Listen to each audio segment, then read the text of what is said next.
Hello, feeling good in the hood nappers. This is my story slam. I'm sorry, not sorry. I won't be able to join you because I'll be on the plane to Bali for a week. But I did a very little bit of a story about my time on the neighbourhood activation program, where there's a little picture of us. We did everything online generally, but we did have one lovely face-to-face get together. So I'll put that there for some of us, not all of us. So Corvalup. That is where I live. Or is it Kubiako? Now, that's an in-joke for those in West Australia. Subiaco is a very posh suburb. Coolbellup is perhaps a little bit more working class, can I say, but we have tickets on ourselves and we call it Kubiako as a joke. So this is the house on the left I bought in 2001. So I bought it for my daughter who was age 3, me and my daughter when we were age 3, and she is now 26. And the other picture is my husband's house. He bought it directly opposite. And I met him when I bought the house over the road. And eventually we married and moved into his house. So that is, that's taking the neighbourhood bonding to its logical final conclusion. Now, I've been involved in the Residents Association on and off for many years, and one of my favourite things is we do Kubi Fest. It started as a one-off event back in 2010, and then we replayed about with it. The bottom right-hand image is one of when we revived it, and then there's a few different ones of running it. So we run it each November. So I love doing that. So when I joined the Neighbourhood Activation Program, I was really excited by Shani and Savannah's presentation, and I felt the call to examine a bit about what I do and why.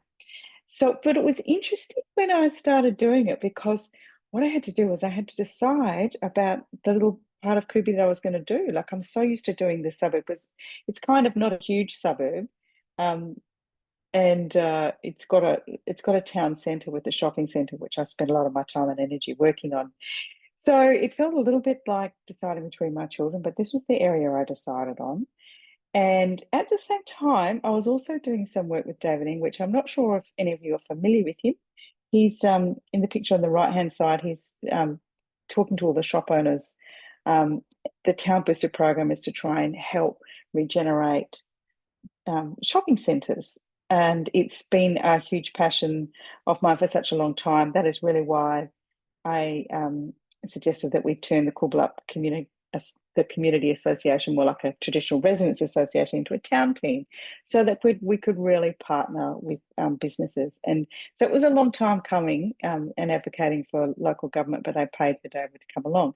So at the same time as NAP, this was going on as well. So at first, when I was doing the NAP, homework, I was thinking about doing a party, and I was going to use the neighbourhood boosters branding, because working with David Engwich at the time, and the suggestion was to do something non-branded, which is, so I did that, had a little go on the right there. But it was very hot. We had really, really hot weather, and the idea of walking around was like, oh gosh, it's very, very very, very hot. And then like the heat, died down a little bit, but still the idea of doing it just felt a little bit much. And then there was one of the NAP heartbeat moments. So when we were doing our check-in that week and we were trying to dig into what was my hesitation in going ahead with doing the traditional NAP program, leafleting and running the event. And it just wasn't procrastination because I'm a doer and doer and doer. Somebody in the group said, it sounds like wisdom. So in fact, the lesson for me was to not do something. So from then on, I decided I'd refocus on what I was doing with the Coolbellup Community Association town team. So I could go back to thinking about the whole suburb.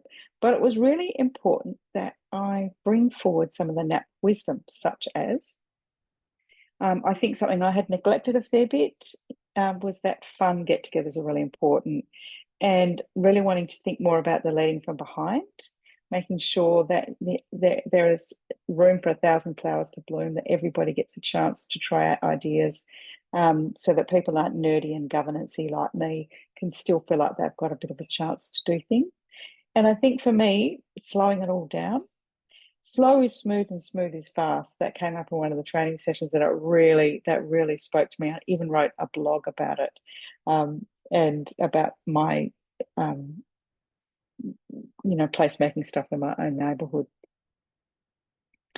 So onto another heartbeat moment. So one of the Town Booster projects we were going to do was to purchase some native trees. You can see these ones here look a bit weird, looks like they're floating. That's just my really bad PowerPoint. But essentially we'd done all the funding, but we'd forgotten about the IBCs, the plastic containers that the trees go in. And I was like, we're trying to look around for some. And in the end, it was starting to look like quite a lot of money that we hadn't put into the grant.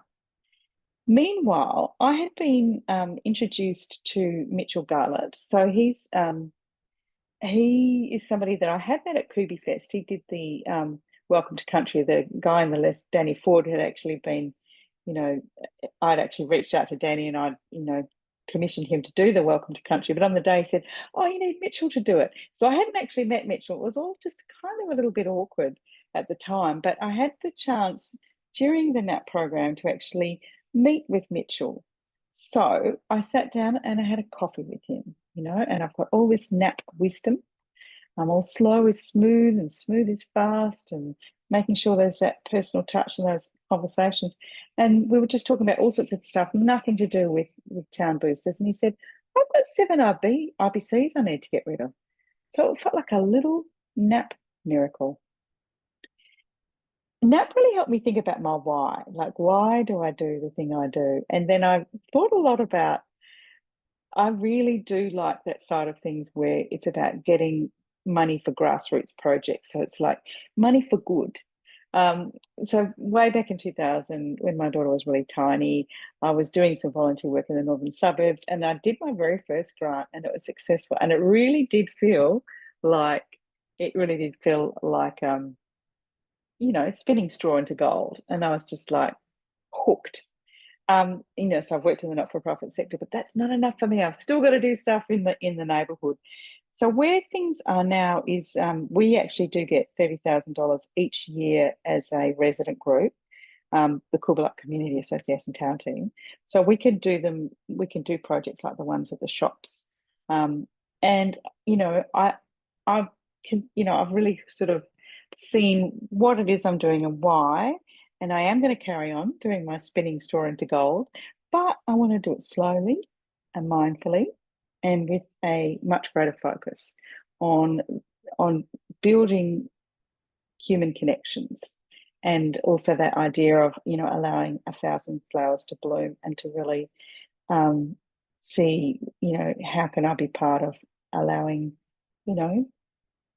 people all across the suburb to feel like this is getting together, doing something is going to be something that they can do.